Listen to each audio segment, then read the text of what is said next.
Bhagavad Gita is a book of mankind's collected experience of and answers to life's most basic questions. Who I am, from where do I come, what is my purpose and destiny, and most practically, how do I find happiness? These podcasts originate in the lectures of Neil Bhatt, a disciple of Swami Chinmayananda. They are presented here in 20 to 30-minute segments, each covering 3 of the Gita's 701 verses. Welcome to Gita Wisdom for Daily Living. So we have been discussing chapter 9, Rajavidya Rajaguhya Yoga, yoga of royal knowledge and royal secret. The royal secret Bhagavan revealed is that all visible universe comes from my invisible being. The entire visible universe which you see of things and beings comes from my invisible being, my unmanifest being. Then he said, all things and beings are in me, but I am not in them. Then he said, in reality, they are also not in me. That was the royal secret. And then obviously said, my prakriti bring forth this visible universe. The universe that you experience is created by my prakriti. That same prakriti will bring all the beings back to nothingness. In the next cycle, it will send forth the same beings in the universe. The cycle continues perpetually, and you are part of that cycle. So the royal knowledge part is, though there is nothing other than the Supreme Being, His power of Maya creates this world. This Maya is not away from the Supreme Being, and therefore this Prakriti also cannot be away from the Supreme Being. How can I experience that is the royal knowledge. So the royal knowledge is to experience the presence of that invisible being, the unmanifest being, even though it's not perceptible to me. Bhagavan then said that there are people who are devoted to me. They constantly think about me in various ways, whether they consider me the one who is all-pervading in this universe, or one who considers that I am divided in all beings, or they consider all beings are in me. One way or other, these people are constantly thinking about my presence in everything they do. They say, to them, I become very easily available. But then he said, in this world, there are people who do not recognize me when I'm surrounded in various forms, human form, animal form, plant form. They do not recognize the divinity, which is the underlying principle of that existence. And therefore they consider they themselves are the only divine beings, they're superior beings. And then they consider everything else is inferior. They objectify everything. They consider themselves only to be the divine subject who are conscious of themselves, but other things are nothing but object. They objectify people, they objectify things, and therefore they think it is okay to do whatever they feel like doing with them. Therefore their actions become evil, demonic, because they do not consider that the divinity which makes me function as a conscious being is the same divinity is functioning through other person or other thing.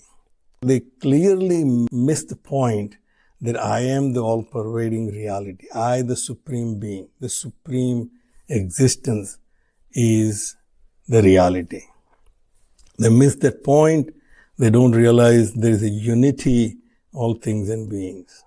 However, we know from Bhagavan's teachings in the previous chapters, Bhagavan said this world is, visible world is nothing but Prakriti. The Prakriti, the manifest world is Prakriti. The Prakriti is made up of 3 gunas, Sattva, Rajas and Tamas. And permutation, combination of these 3 gunas create this variety in this world. Beings and things and names and forms. So modern science tells us the same thing. It says this visible world which we see is made up only 3 basic particles. Electron, up quark and down quark. That's about it. The soup of these 3 particles, the soup of these 3 gunas of Prakriti, Sattva, Rajas and Tamas, manifest in various ways. But I still consider myself to be very unique, even though I'm part of this Prakriti. So Bhagavan said, those who miss this point, that this Prakriti is the one continuum of the Sattva, Rajas and Tamas, and we are just manifestations, just eruptions in that molasses as beings. And therefore, we should see the universality in all things and beings. The first set of people we have seen were completely ignorant about this fact. They were completely unaware. But not only they were unaware, but they thought they knew what the knowledge is. That we are the only supreme beings. Everyone else is nothing but an object, which I can play with, I can deal with, I can destroy it. And then there is second set of people, Bhagavan said, are well educated. They have paid their dues, Traividyaha. They know all that is to be known. They have clear understanding of how this world functions. Yagnaihi Ishtvaha. They have paid their dues. They have done all the practices which need to be done so that they can become efficient and proficient in this world. Somapaha, that they have completed their actions to achieve whatever they want to achieve. However, their goal is just a better life. That's about. I want to live a better life. Whatever it takes, I have the knowledge. I'll use it to earn and enjoy this life. One CNN executive said, learn, earn and return. That learn first, make use of that and earn money. Then he actually said return that money. But in this case, it seems like learn, earn and return back to same thing again. Learn, earn and return. Learn, earn and return. So the second set of people, they're clearly knowledgeable, clearly understand the reality, but their goal is very limited to live good life. They want to live good life, and that's what they get. But as fruits of their actions exhaust, they perform more actions, the new actions. So that was the goal. As we have seen in Vedic time, the supreme goal was to attain Swargalok. You reach there, you have this ultra-sensuous pleasures, and when your punyas are exhausted, you come back to the mortal world to do that all over again. And then the third set of people Bhagavan has said, in last few verses, he says, but there are those who have realized the goal is not to just have a good life, but to have ultimate bliss. Ananyaha chintayantaha mam ye janaha pariupasate. They have a fixed goal in mind that everything else is temporary. This temporary happiness is never going to give me the bliss which I'm seeking. What we are ultimately seeking is not really happiness. We are seeking bliss. You see, why do you want all this nearly in your life? I want some happiness. Why do you want happiness? That gives me peace. Let me live in peace is our ultimate goal. So Bhagavan said, those people figured out the living good life is not the end. The end is in achieving the ultimate bliss, unbroken bliss. Ananya chintayanto mam ye janaha pariupasate. They are focused on one thing and one thing alone, how to get that ultimate bliss. Tesam nitya abhiyuktanam yogakshemam vahamiham. And those who are constantly self-controlled, that they are always aware of the distractions outside. There is temptations outside. But they're focused on that goal, that what I want to achieve is the final peace, which is once achieved, cannot be broken. Bhagavan said, I take care of the yoga and kshema. I take care of what they need to achieve because they had been practicing on this path of spiritual evolution. So they have come somewhere in that path. So there's a long way to go. You're at a milestone. But the milestone is not your final destination. My standard example, I'm going on a New Jersey Turnpike. My goal is to go to New York, but I find a very nice rest house. It's very enchanting. It has all kinds of food outlets there. And it gives me some peace for a while because I was driving and I was tired. But I have to remember that this is not my final destination. My final destination is New York. I need to get going.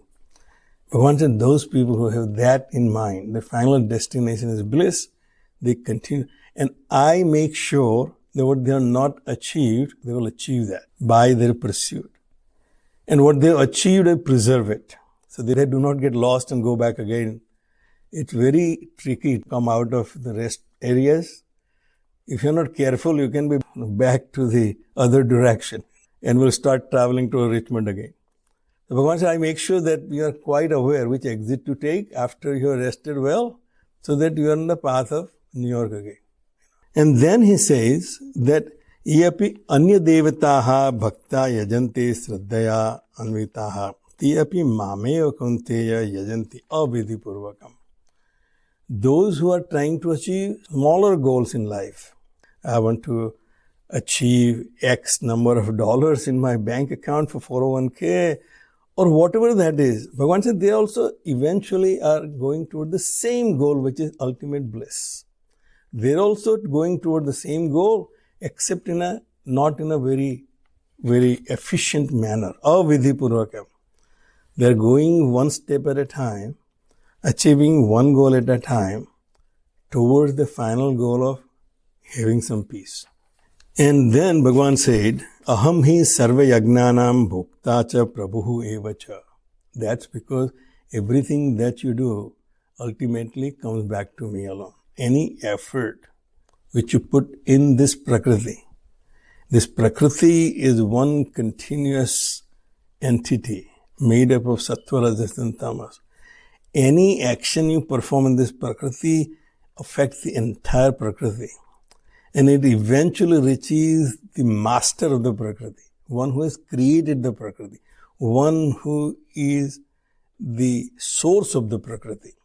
So every action, every effort that I put in this world is ultimately reaching to the source of this Prakriti. Because aham hi sarva yagnanam bhokta cha prabhu eva cha, because I am the enjoyer of all actions. Every person in my staff, whatever they do, whether I'm aware of or not, the results of their actions ultimately comes to whoever is the in charge and the owner of that company. Their good actions also come to that person, their bad actions also come to that person. The mistakes they make, that person is liable, who is at the top, and the profits they make, he enjoys the profits as well. So, Bhagavan said, I am that who is at the top of this pyramid where everything reaches finally. So whatever field you put your action, eventually that action, the result of that action comes to me. Having not knowing that, na tu mam abhijananti, not knowing that I am the one who is pervading through all activities, tattvena chavantite, not knowing in essence how these actions work in this world, that every activity which I perform and everyone else in this Prakriti perform is eventually coming to me. Chavantite, they fall down, they fall back to their ignorance about how things work. Because I do not know what my ultimate goal is, I never get to that goal. Because I never had that goal of achieving that ultimate bliss, I keep putting efforts, but I'm not going anywhere. So Bhagavan said, how this works is something you experience in your day-to-day life anyway. Wherever you put your efforts, you get results from that field only. If you work in the field of arts, you get achievements in art. And if you put actions in field of sports, you get achievement in sports.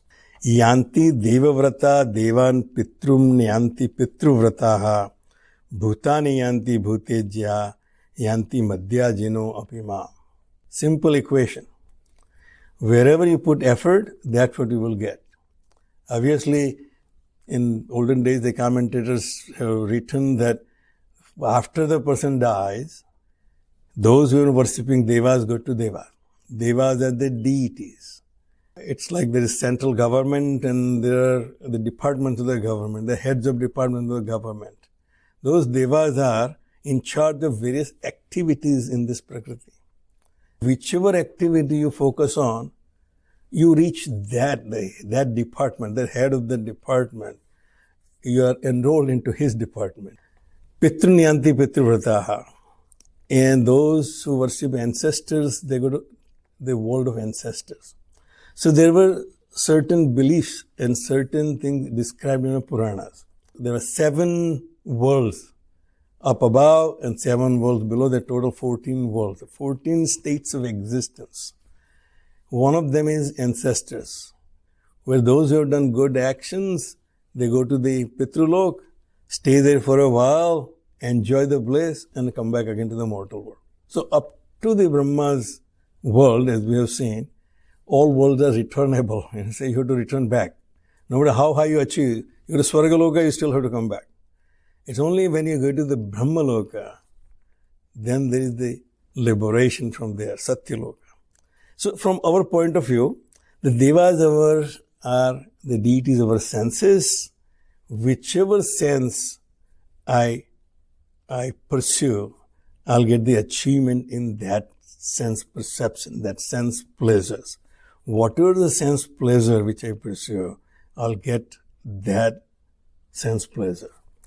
And more I focus on that, I may become so good that I can achieve that ultimate sense pleasure in that field. So the most successful artists and performers, you can say they fall in this category. They pursued the Devata, they achieved the state of being close to the Devata. Pitru, in our case, we can say those who pursue the values which our ancestors lived, they achieve the state of that value and culture. Bhutani yanti bhuteja. But those who pursue the beings, the worldly pleasures, so they remain involved in the world of beings. So you explain differently that the Devas are the ones who are the people who are pursuing sense pleasures, Pitrus are who are pursuing the culture, and Bhutani yanti is the secular scientists. They are going after the visible world and try to understand this visible world, what it is, this manifest world, what it is. He said they pursue that and achieve success in that. Or the world of being, whichever you look at it, but they are focused onto something which is perceptible, something which I can touch and feel and say this is real. This is my sense of reality. Now we know from quantum physics, reality is nothing but the pure energy field. All the various fields, the quantum field is the reality, everything is nothing but just an eruption in that field. Madhyajino api mam. But one who pursues me, one who worships me, he achieves me. All that is happening is available to me because I am conscious. Therefore, the consciousness is fundamental.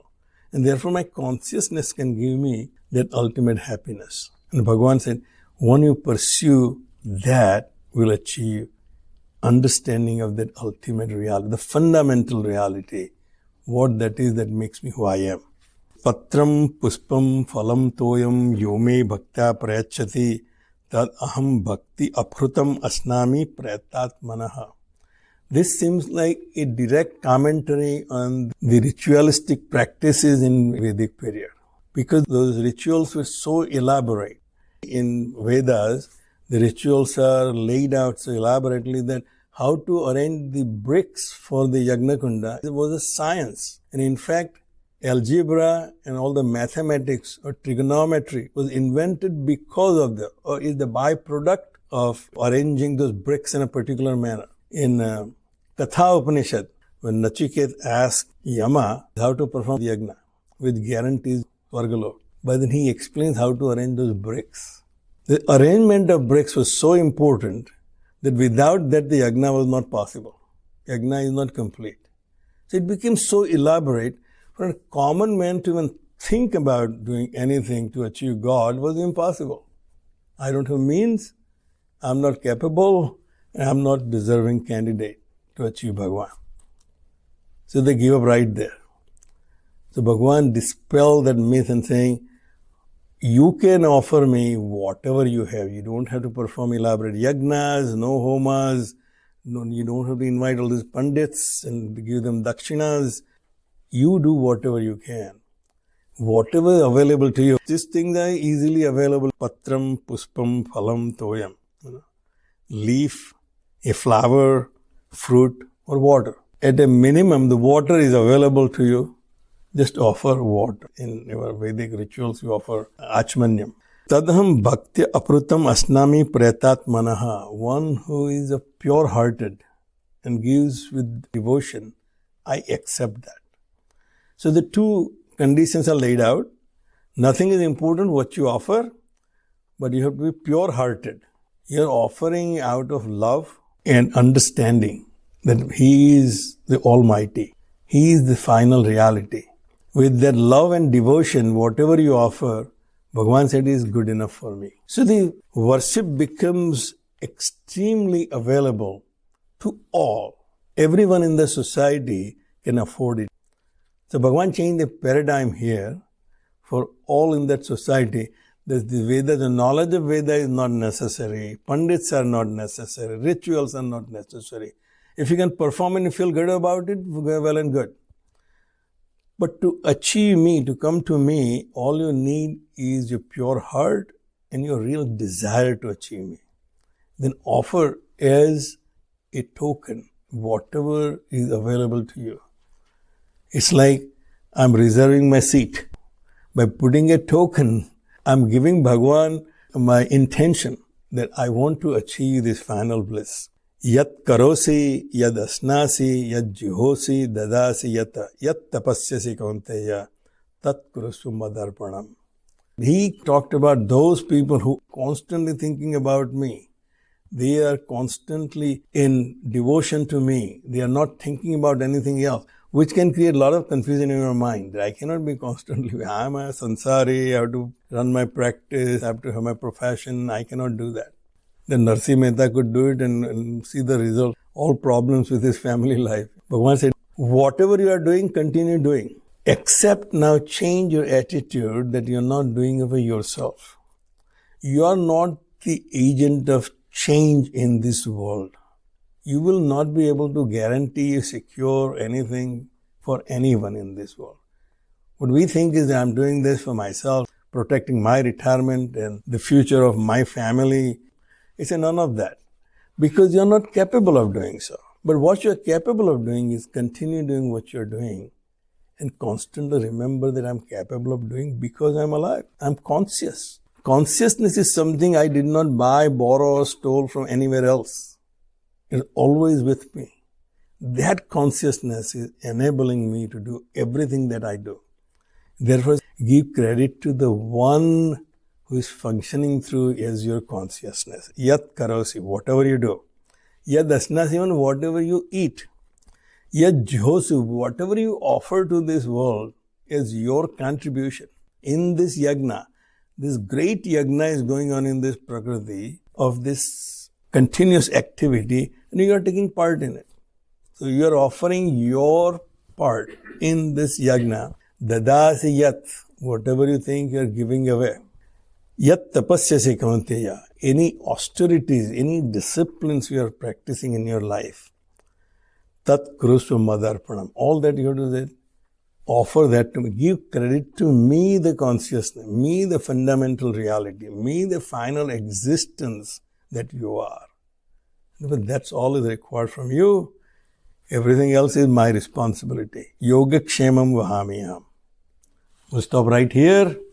If you find this podcast helpful, please support it by donating any amount by going to the episode's website at neilbhatt.podbean.com or at chinmayarichmond.org. Thank you. Om Sarve Bhavantu Sukhina Sarve Santu Niramayaha Sarve Bhadrani Pashyantu Ma Kaschid Dukkha Bhag Bhavet. Om Shanti Shanti Shanti. Harihi Om. Shri Gurubhyo Namaha. Harihi Om.